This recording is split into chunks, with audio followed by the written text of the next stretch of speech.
First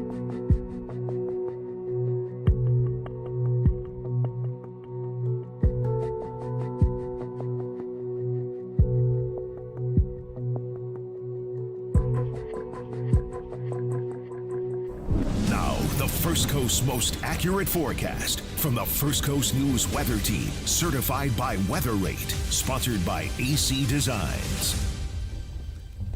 Good afternoon, folks, and happy Friday to you. Hopefully you're enjoying the sunshine, the blue skies, and the warmer weather today, because by the time Sunday, really afternoon and evening rolls around, it'll be quite the different story. Weather impact alert in effect for Sunday. Trying to tighten that time frame up a little bit. So 10 to 7 a.m. for the majority of the First Coast. Widespread rain, strong severe thunderstorms will be possible. So a stormy end to the weekend yet again here across the First Coast. Welcome in. I am meteorologist Ross Mumal. Whether you are watching on FCN Plus or on YouTube or Facebook, again, happy Friday to you. If you have any comments or questions, feel free to comment either on YouTube or Facebook. I have the Facebook stream pulled up here on my app or on my phone, so I'll be able to answer any questions or comments that are thrown at least into the Facebook chat here. So we are going to get into the rain and storm chances on Sunday, but kind of a lot to work through before that. Here is the main system that we're watching. So this is pretty much the origin from where the storms that we're going to get on Sunday are going to be coming from. So a big swirl, you can almost see that center of circulation right over western and now moving into central Kansas. So if you look just to the north of Oklahoma, big swirl there.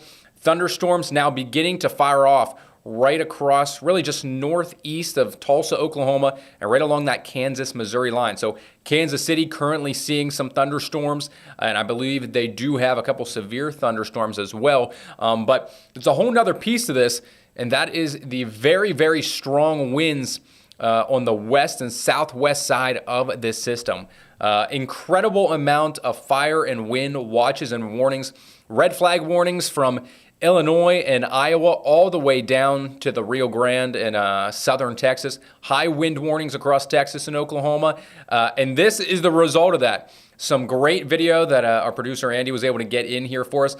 A dust storm blowing in across a large portion of West Texas and into western Oklahoma. Do you know where exactly this is from, Andy? I'll let you know. Okay. So he'll let us know when we know. Okay, so this is from the National Weather Service in Amarillo.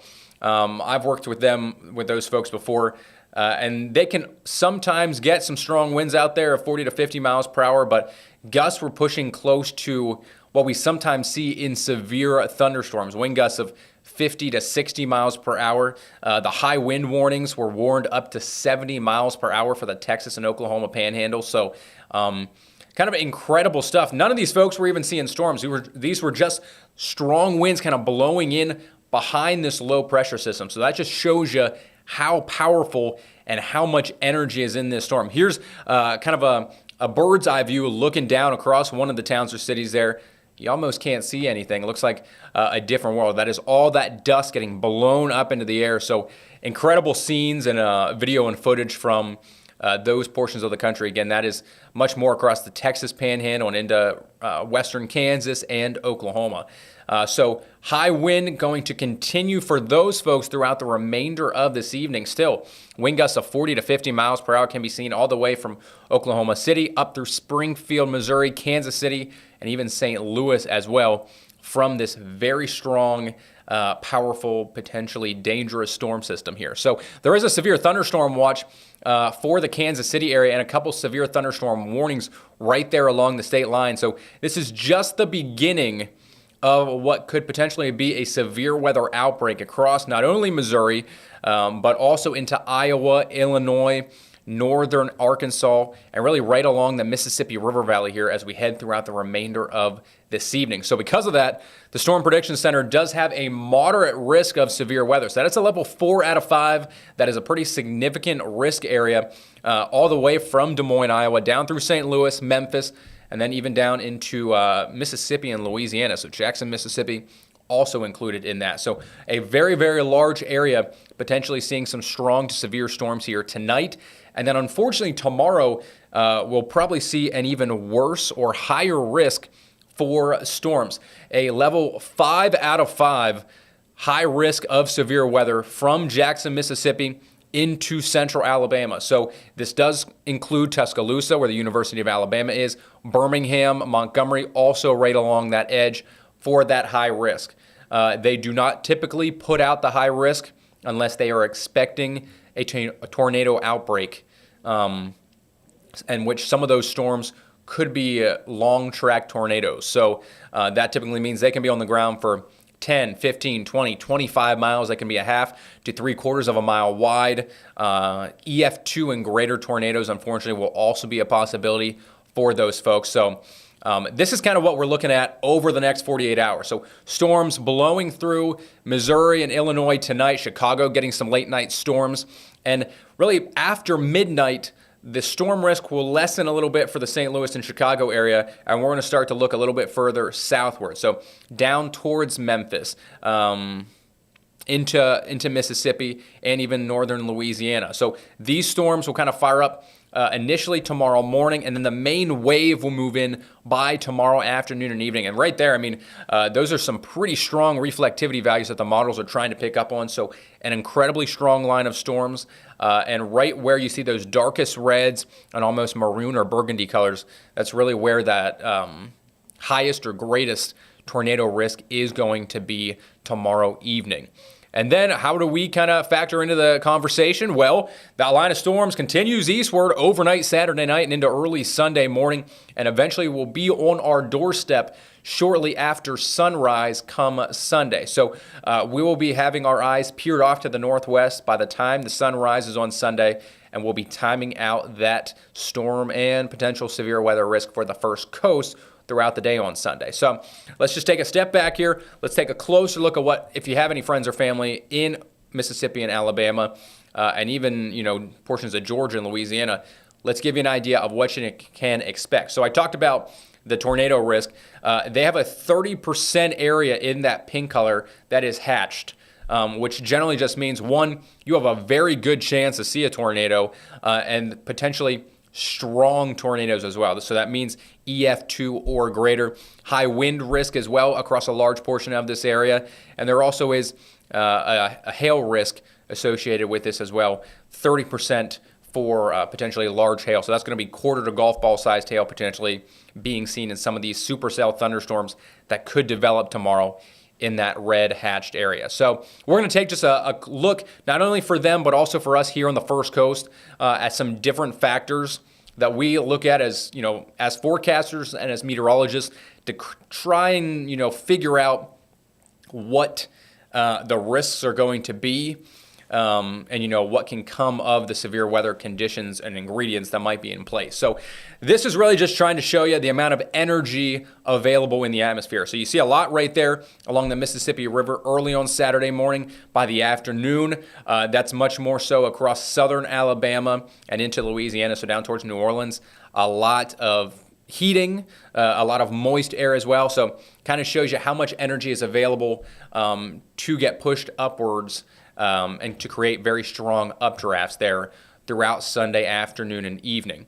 As we look ahead then to Sunday for us here, early in the morning, the energy values really aren't going to be nearly as high, but as the day progresses further and further onward, so late morning and into the afternoon, you start to get some of those light to darker greens, and then even by 2, 3, 4 o'clock, those yellows are really starting to pop out. So that's where you're going to start to see a potentially higher severe weather risk once you reach the peak heating of the day. So this current model is kind of showing it a very similar location that we were watching last Sunday.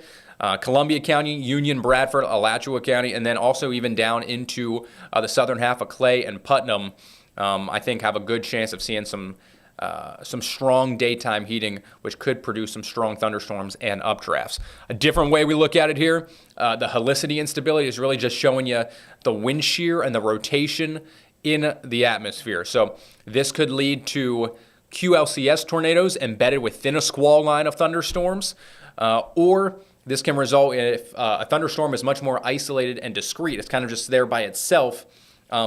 This will allow it to start rotating. So then you get a rotating mesocyclone and a potentially supercell thunderstorm, which could spawn a tornado. So once you start looking into the pinks and purples and red colors, that's really when you have a lot of wind shear and there's a very good likelihood of getting rotation. So overnight, tonight and into early tomorrow morning, you're looking right up and down the Mississippi River from Cape Girardeau and Paducah, Kentucky, down through Memphis, and right along that western edge of Mississippi.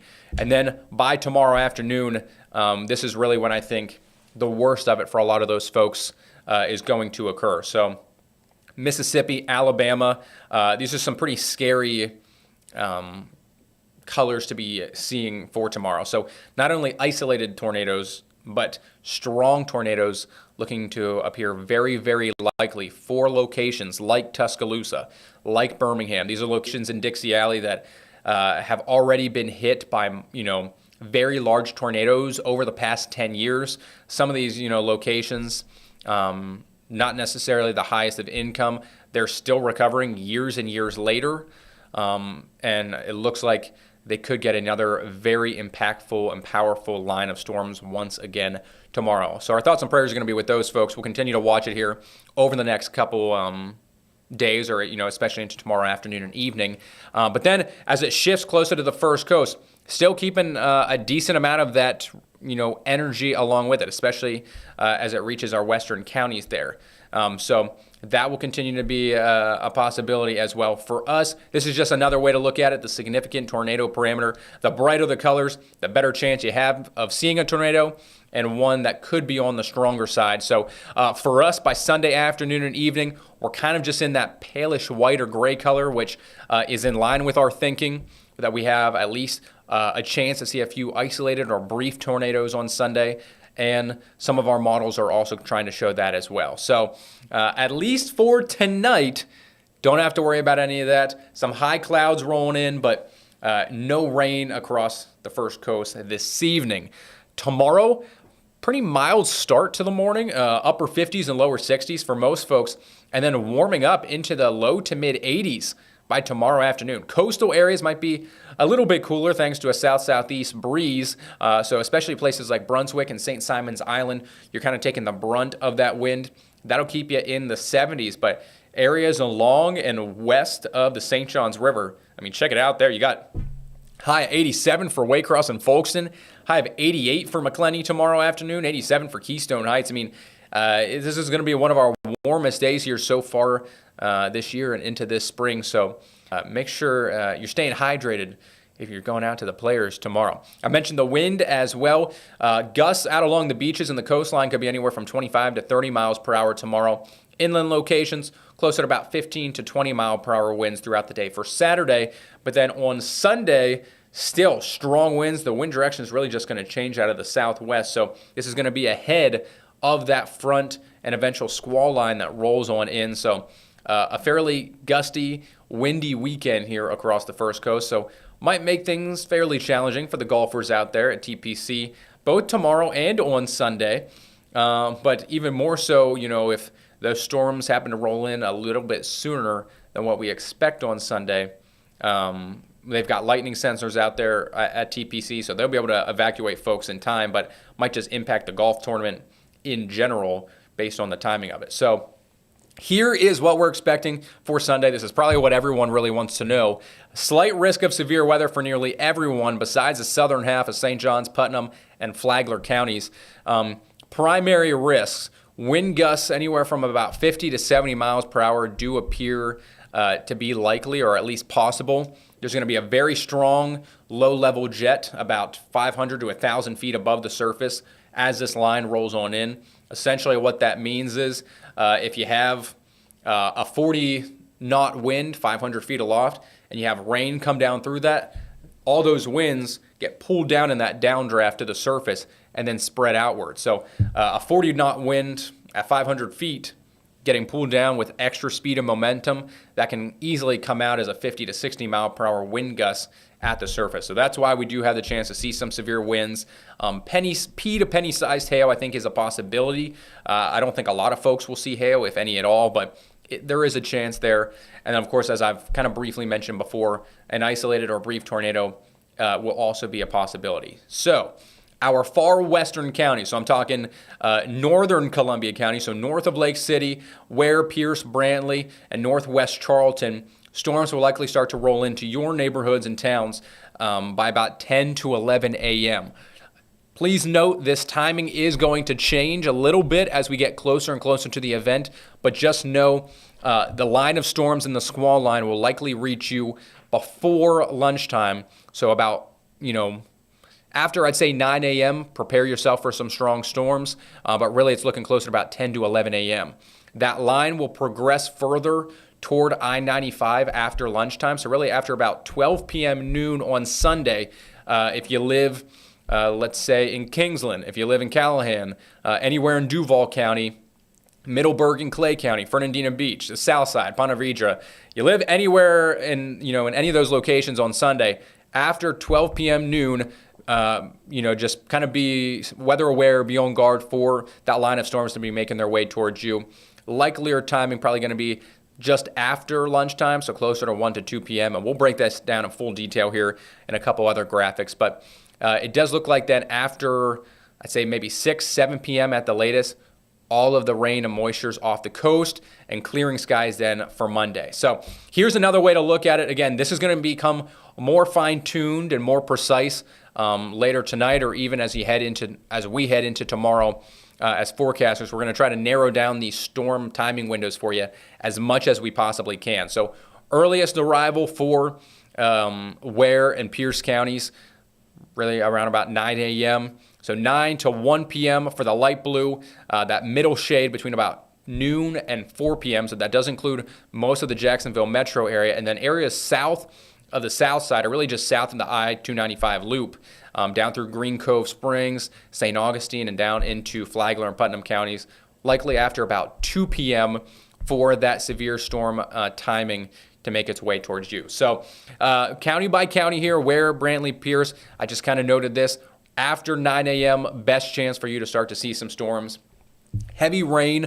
I don't expect nearly as much rain as we saw last Sunday, but gusty winds of 50 to 60 miles per hour certainly will be possible. As the storms move a little bit closer to the coastline, I do think there will be a slightly higher tornado risk, especially as you get a little bit of some extra heating into the day. So for Glenn and Camden counties, Nassau, Charlton, especially slightly later arrival besides our friends up in northern Columbia County.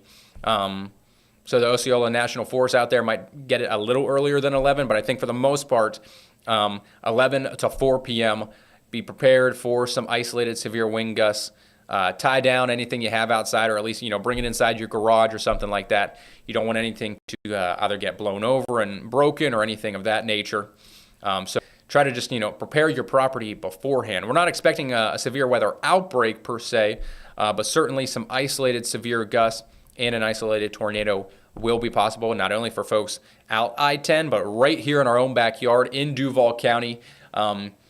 Again, in and along I-95, you get closer to the coastline, there will be a little bit of some extra heating. I think the overall dynamics for some rotation in the storms could be potentially a little bit better. So slightly higher tornado risk for the I-95 corridor than it will be for our friends out towards I-75. But timing between about noon and 4 p.m. for Duval, Clay, and Putnam, likely after about 2 p.m. besides the northern half of Clay. You could see it perhaps a little earlier than 2, but this is really just trying to give you the best idea that we have, at least right now, as to when we could see this line of storms roll on in. So for TPC Sawgrass down there in Ponte Vedra, I do think they'll get the majority of the final round of the players in. Doesn't look like it'll be until after about 2:30 or 3 p.m. that we might see some storms roll on in. One thing I should mention, let me go back here real fast if I can.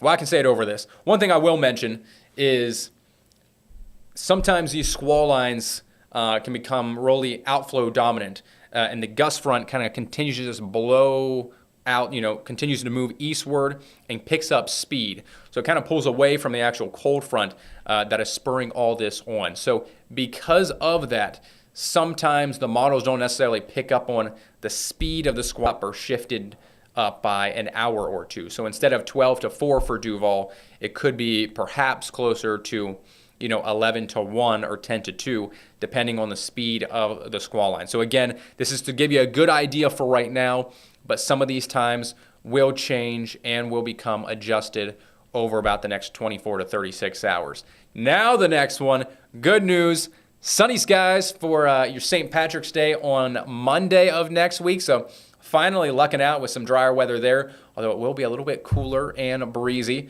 as you're hopefully, finding that pot of gold at the end of the rainbow on Monday.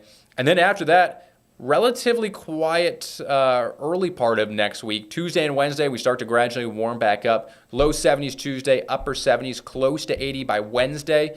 And then next Thursday will be our next front. It doesn't look to be nearly as strong or as potent as what we are expecting this Sunday, so that is some good news. But it will bring what I expect to be a very narrow line of some showers, perhaps a few isolated thunderstorms, but we are not currently expecting any severe weather with that front next Thursday, and then really just a small cool down into the upper 60s and low 70s by next Friday, but sunny skies once again. So big stories for us locally, going to be the rain and storms on Sunday, and then next Thursday we will watch for that next narrow line. But we're going to have much more, not only on our severe weather chances here, but also for the severe weather across Dixie Alley tomorrow, and for folks in Missouri, Illinois, Tennessee, even here tonight. So a lot going on in the weather community over the next 72 hours. So we'll try to be on your side as best we can, giving you updates and the latest info on all of that information. Lubbock, Texas.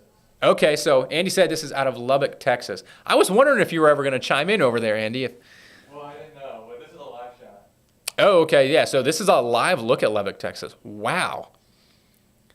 Yeah, that's pretty incredible stuff. The last I looked, their wind gusts were anywhere from about 40 to 50 knots, which is pretty substantial. That's close to 50 to 60 mile per hour winds for a lot of those folks out there. So pretty incredible scenes from West Texas and western Kansas and Oklahoma. I saw a satellite image earlier today. You could kind of see the dust storm blowing across the area there. So pretty strong storms expected across much of the upper Midwest and Central Plains. And again, Dixie Alley tomorrow, here for us by Sunday.